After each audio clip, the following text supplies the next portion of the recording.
آنے کا منتظر ہوں زمانہ جب بے مثال ہوگا، ہر ایک مسجد مدینہ ہوگی، ہر ایک مؤذن بلال ہوگا، اور جہاد کرنا ہے ہر گھڑی سے، حساب لینا ہے زندگی سے، منائیں گے جشن خیر اس دن، بدی کا جب انتقال ہوگا، اور چنے گا جو راستے کے پتھر، زمانہ اس کو کہے گا راہبر، کسی کو ٹھوکر لگی تو ہر میر کارواں سے سوال ہوگا، اور شریعت مصطفیٰ مظفر ہماری آئین ساز ہوگی، خدا کا قانون اپنا قانون بن گیا تو کمال ہوگا۔ میں اس زمانے کا منتظر ہوں زمانہ جب بے مثال ہوگا۔ پیکر اخلاص و محبت، پروردہ آغوش مجدد وقت، محدث وقت، غزالی زمان، راضی دوران، دائی اتحاد امت، سفیر امن، حضور شیخ الاسلام سیدی ڈاکٹر محمد طاہر القادری، جناب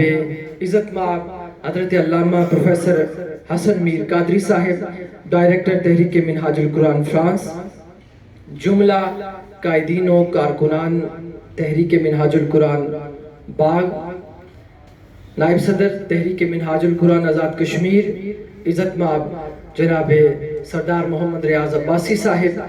عزت مآب سردار محمد آفتاب صاحب، آفتاب قادری صاحب، اور جملہ منتظمین تحریک منہاج القرآن باغ، السلام علیکم ورحمۃ اللہ وبرکاتہ۔ صمیم قلب سے اس خوبصورت ورکرز کنونشن کے انعقاد پر آپ کو مبارکباد پیش کرتا ہوں۔ رات کو کیونکہ مجھے ظفر اقبال طاہر صاحب اور سید ابرار سرور شاہ صاحب نے حکم صادر فرمایا کہ آپ جائیں، کیونکہ انہوں نے آج مجلس عاملہ کے اجلاس میں شرکت کرنا تھا لاہور میں، تو رات کو مجھے کال کی اور مجھے مظفر آباد سے یہ سعادت نصیب ہوئی کہ آپ ان خوبصورت شخصیات کے درمیان مجھے آج ورکرز کنونشن میں گفتگو کرنے کا موقع مل رہا ہے، کیونکہ ورکرز کنونشن ٹاپک ہے آج کے ہمارے اس پروگرام کا۔ تو میں ایک مختصر سا واقعہ آپ کے سامنے رکھ کے اپنی گفتگو کو ختم کروں گا کہ بادشاہ کا بیٹا تھا، اس کی 11ویں سالگرہ تھی، وہ اپاہج تھا، معذور تھا، اٹھ نہیں سکتا تھا، 2 بندے اسے اٹھاتے واش روم میں لے کے جاتے، اور بادشاہ کی اکلوتی اولاد تھی، اس کی اور کوئی اولاد بھی نہ تھی۔ تو جب اس کی 11ویں سالگرہ کا دن آتا ہے تو بادشاہ اپنے بیٹے سے پوچھتا ہے کہ بیٹا میری کل کائنات تیری ذات ہے، بتا اس سالگرہ پہ میں تجھے تحفہ کیا عنایت فرماؤں؟ تو بچے نے کہا کہ ابا جان اگر آپ مجھ سے محبت کا اظہار کرتے ہیں، میرے وجود سے محبت کا اظہار کرتے ہیں، تو مجھے ایک ہی تحفہ عنایت فرمائیں کہ جو میرے کمرے کی مشرقی جانب جو باغیچہ ہے اس باغیچے میں میرا ایک مجسمہ نصب کر دے۔ اب بادشاہ بڑا پریشان ہوتا ہے، وہ خاموش ہو جاتا ہے کہ ایک تو دنیا پہلے ہی مذاق اڑا رہی ہے کہ اس بادشاہ کا ایک ہی وارث ہے، اور وہ وارث بھی اپاہج ہے، معذور ہے، اٹھ نہیں سکتا، اور اب میں اس کا ایک ایسا مجسمہ نصب فرماؤں کہ دنیا مجھ پہ طنز کرے، میری بادشاہت پہ طنز کرے، اور وہ مجسمہ میں باغیچے میں لگا دوں، نصب کر دوں تاکہ دنیا ہنسے۔ تو بادشاہ خاموش ہو گیا، اس کی آنکھوں سے آنسو رواں ہوں گے۔ تو بادشاہ نے کہا بیٹا کوئی اور ڈیمانڈ کرو، میں وہ پوری کر دوں گا، تم مجھ سے جو بھی مانگو، کوئی مجھ سے ایک حکومت مانگو، ایک ملک مانگو، میں وہ ملک تمہارے قدموں میں لا کے رکھ دوں گا، کوئی اور بات کروں۔ بادشاہ کا بیٹا بزد تھا، اس نے کہا کہ ابا جان مجھے میرا مجسمہ ہی چاہیے، اور اگر دینا ہے تو فقط میرا مجسمہ دے۔ اب بادشاہ کی آنکھیں جھکی ہوئی ہیں، بیٹے نے کہا کہ ابا جان آپ میری پریزنٹ کنڈیشن کو نہ دیکھیں، جو میرا حال ہے مجھے اس کا مجسمہ نہیں چاہیے، مجھے ایسا مجسمہ چاہیے جس کی آنکھوں میں چمک ہو، جو اتنا خوبصورت ہو جسے دیکھ کے فضاؤں میں اڑنے والے پرندے بھی اس پہ رش کریں، اس کا وجود اتنا حسین ہو۔ مجھے میرے فیوچر کا مجسمہ چاہیے جس کے سامنے میں آنکھوں میں آنکھیں ڈال کے کھڑا ہو سکوں۔ میں وہ وقت دیکھنا چاہتا ہوں کہ جب میرے اندر ایک ایسا عزم ہے، ایسی ہمت ہے، میں اپنی پریزنٹ کنڈیشن کو نہیں دیکھنا چاہتا، موجودہ حالت کو نہیں دیکھنا چاہتا، میں اپنے فیوچر کو دیکھنا چاہتا ہوں, مستقبل کو دیکھنا چاہتا ہوں کہ میں دنیا کی آنکھوں میں آنکھیں ڈال کے بات کر سکوں. جس کرسی پہ آپ بیٹھے ہیں, جب آپ آتے ہیں تو وزیروں کی, مشیروں کی لائن لگی ہوتی ہے. میں آپ کی اس کرسی وزارت کو,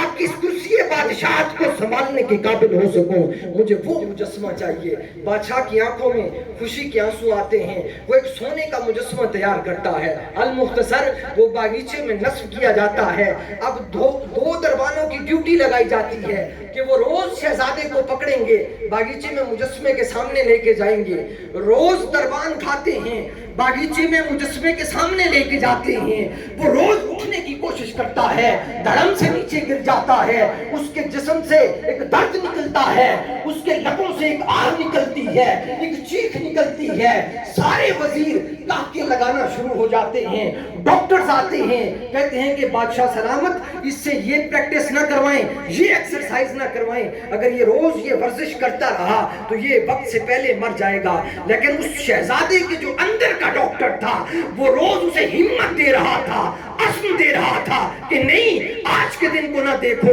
تم نے روز اٹھنا ہے, روز درد کو برداشت کرنا ہے, روز ان کہکوں کو سننا ہے. یہ جو تم پہ ہنسنے والے ہیں یہ ہنستے رہیں گے. تم نے دنیا کو دکھانا ہے کہ ہاں میں یہ کر سکتا ہوں. 11 سال گزر گئے, 12 سال گزر گئے, حتیٰ کہ شہزادہ 21 سال کا ہو گیا. 10 سال اس نے سٹرگل کی, محنت کی. وہ اٹھ نہ سکتا تھا, وہ جس تکیے پہ سوتا تھا وہ اس کے آنسوؤں سے روز تر ہوتا تھا. اسے روز اپنی جو محل ہے اس کے وزیروں کے کاکے سنائی دیتے تھے, لیکن کبھی مایوس نہ ہوا. 21واں سال اس کی زندگی میں آتا ہے. وہ صبح اپنی جبین نیاز رب کی بارگاہ میں جھکاتا ہے اور پھر اپنی نمناک آنکھوں سے التجا کرتا ہے کہ پروردگار, تو نے, تیرا وعدہ ہے کہ لیس للانسان الا ما سعی, جو محنت کرے گا اسے میں پھل عطا کروں گا. میں 11 سال سے ایک سٹرگل کر رہا ہوں, ایک عزم کے ساتھ, ہمت کے ساتھ, جوش کے ساتھ, ولولے کے ساتھ. آج مجھے اس کا پھل عطا کر دے. آج 11 سال کا محنت کا شہزادہ باغیچے میں جاتا ہے. آج اس کا کیک اس کے مجسمے کے سامنے رکھا ہوا ہے. اس کا ٹیبل اس کی معذوری والی لیول کے نہ تھا, برابر نہ تھا, بلکہ ایک چست اور توانا جسم کے برابر تھا, جس کے سامنے کھڑا ہو کے وہ اپنا 21ویں سالگرہ کا کیک کاٹ سکے. آج ہمت کرتا ہے, آنکھیں بند کرتا ہے, تصورات میں اللہ کو اپنا حامی اور مددگار تصور کر کے وہ ایک دم سے اٹھتا ہے. وہ شہزادہ جو 21 سال سے اٹھ نہیں سکتا تھا, آج دنیا دیکھ رہی ہے, پوری رعایا دیکھ رہی ہے کہ وہ کھڑا ہے اور اپنے مجسمے کی آنکھوں میں آنکھیں ڈالے, اس کے سامنے کھڑا ہے. پوری رعایا کی آنکھوں میں آنسو ہیں, ہر طرف تالیوں کا شور ہے, ہر طرف اس کے لیے حوصلہ افزا کلمات ہیں. وہ جو کہکے لگاتے تھے آج ان کی آنکھیں جھکی ہوئی ہیں. وہ جو ہنستے تھے, جو طنز کرتے تھے, آج ان کی نگاہیں جھکی ہوئی ہیں. معزز ورکرز, کارکنان تحریک منہاج القرآن, اس پوری سٹوری کی عرض کرنے کا مقصد یہ ہے کہ ایک وقت تھا کہ لوگ کہکے لگاتے تھے جب ہم انقلاب کی بات کرتے تھے, لوگ طنز کرتے تھے جب حضور شیخ الاسلام نظام کی تبدیلی کی بات کرتے تھے, لوگ ہماری ہنسی اڑاتے تھے. آج ایوان بالا میں دیکھ لیں, وزراء کو دیکھ لیں, مشیروں کو دیکھ لیں, حتیٰ کہ ججز کو دیکھ لیں, وہ بھی اگر بھگوان دول نہیں کہتے, جب اپنی جگہ پہ بیٹھتے ہیں تو یہ کہتے ہیں کہ ہاں طاہر القادری ٹھیک کہہ رہا تھا. وہ لوگ جو مانتے نہیں تھے آج اقرار کر رہے ہیں طاہر القادری کی سٹرگل کا, طاہر القادری کے ویژن کا, طاہر القادری کے اس نظام بدلنے کے اس ویژن کا جو اس نے دنیا کو سکھایا ہے. وہ آئین, وہ قوانین جو حضور شیخ الاسلام نے آپ کو دیے ہیں, جس تحریک کے وارث آپ ہیں, جس مشن کے وارث آپ ہیں. اللہ نے یہ آپ کو سعادت کا فرمائی ہے. یہ تحریک رسول نما تحریک ہے. اس تحریک میں حسینیت کا فیض ہے, اس تحریک میں وصیت کا فیض ہے, اس تحریک میں خود رسول خدا صلی اللہ علیہ وآلہ وسلم کا فیض ہے. اس لیے جو بھی اس تحریک کے لیے بے لوث ہوگا, اس تحریک کے ساتھ بے روز کام کرے گا، اللہ اسے اجر عطا فرمائے گا۔ میں ورکرز کنونشن کا آج کا میسج کیا ہے، تحریک منہاج القرآن کا میسج کیا ہے، حضور شیخ الاسلام کا وین کیا ہے اور موجودہ نظام کیا ہے، اس پہ کلام عرض کر کے اجازت چاہوں گا کہ جن بات کی سن کر ڈول اٹھی ایک گڑیا رانی بول اٹھی، میرا بچپن جب سے چھوٹا تھا، میرا بچپن جب سے چھوٹا ہے، تم بابا گمسم رہتے ہو، وہ درد مجھے بھی بتلاؤ جو چپکے سہتے ہو، تم دن بھر دھوپ پہ جلتے ہو، میں گھر میں سہمی رہتی ہوں، تیرے زندہ لوٹ کے آنے کی گھبرا کے دعائیں کرتی ہوں، وہ جن کے باپ نہیں ہوتے وہ بیٹیاں کیسے جیتی ہیں، جب شفقت والے سائے سے دوری کا زہر وہ پیتی ہیں، جب شام کو دستک ہوتی ہے وہ دوڑ کے در کو کھولتی ہیں، جب دستک ان کی چھن جائے پھر بابا کس کو بولتی ہیں، یہ فکر بھی کھاتی رہتی ہے، تم بوڑھے ہوتے جاتے ہو،